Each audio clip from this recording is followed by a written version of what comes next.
scientists want to build living computers, powered by live brain cells. The potential for these kinds of machines to reshape computer processing, increase energy efficiency, and revolutionize medical testing has scientists excited. But when do we consider these cells to be conscious? Scientists are experimenting with ways to integrate brain cells into computer processors. The technology could help conserve energy. Final Spark's multi-electrode arrays, MEAs, incorporate 4 human brain organoids, each interfacing with 8 electrodes. In 2022, a group of Australian researchers ran a rudimentary simulation of the arcade game, Pong. None of them were controlling the virtual paddle, and yet, after a few misses, the paddle moved up and down the screen on its own to meet the returning ball and hit it back. Neurons could outlive the bodies that contain them. The 2D game was wired to a cluster of lab-grown human and mouse brain cells growing on a petri dish. Through a multi-electrode array, the researchers taught the mini-brain where the ball was and rewarded it with electrical stimulation when there was a hit. In about 5 minutes, the cells learned the drill and played short rallies without human intervention. The recent success of LLMs, large language models, has risen from trying to model processes that happen in the brain, says Brett Kagan, the chief scientific officer at Cortical Labs, a startup spun out of the Pong research. I often like to say, any sufficiently advanced machine is indistinguishable from biology, so what if we used biology in our attempts to harness intelligence? The Pong experiment proved neurons can learn and respond to feedback in real time, even in a petri dish, says Lena Smirnova, assistant professor at the Johns Hopkins Bloomberg School of Public Health. A year later in 2023, Smirnova, alongside other researchers, laid out the vision for organoid intelligence, an emerging scientific field that leverages the strengths of living human and animal brain cell cultures, learning from fewer examples, adapting in real time, and efficiently using energy, as a new type of biological computer. Using brain cells as the processing hub of a computer has far-reaching implications. It could significantly reduce the amount of energy needed to power artificial intelligence and revolutionize medicine. The technology is already creating a lucrative new industry that scientists are leveraging for major breakthroughs. But with this booming sector come complicated questions about when consciousness begins and the ethical implications of using living tissue that can feel pain. A forebrain organoid as seen under a scanning electron microscope. This clump of brain matter, developed from human iPSC-derived neural stem cells, is at the heart of new research on living computers. Micrograph courtesy Final Spark. How these living computers work. The devices we use today, from computers to phones, run on chips, where billions of little components called transistors are neatly etched in silicon and arranged into logic gates.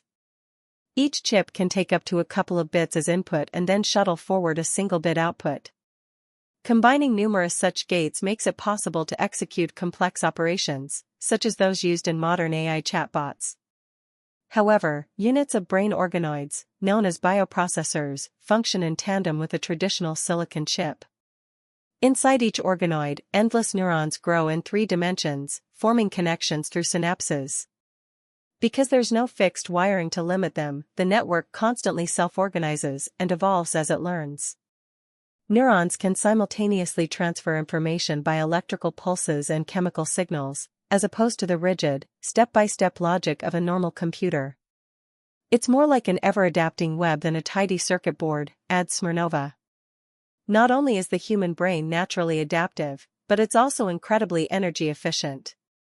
Training a generative AI model like OpenAI's GPT-3, for example, is estimated to consume just under 1,300 megawatt-hours, MWH, of electricity, as much power as used by 130 U.S. homes.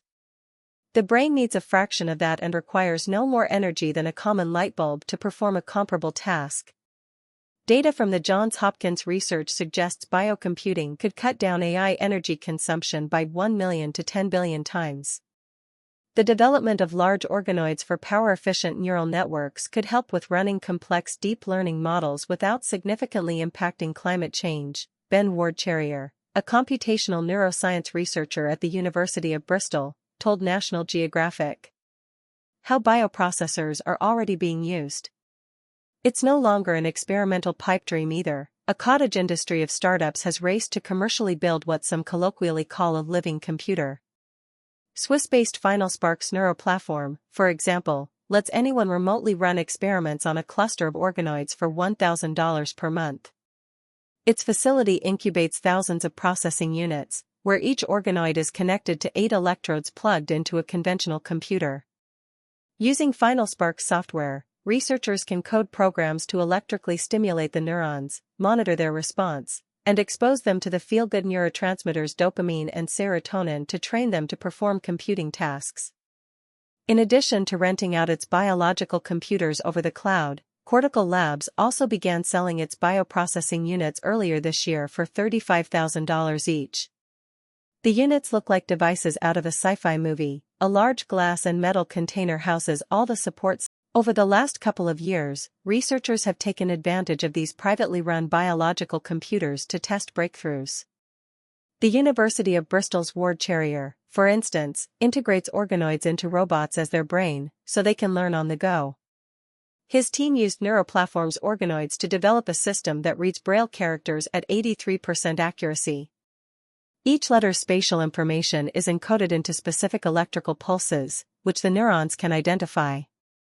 Soon, Ward Cherrier's team plans to use organoids to teach robots to execute motor commands based on specific events and situations, such as feeling an object and following its contour with a robotic arm.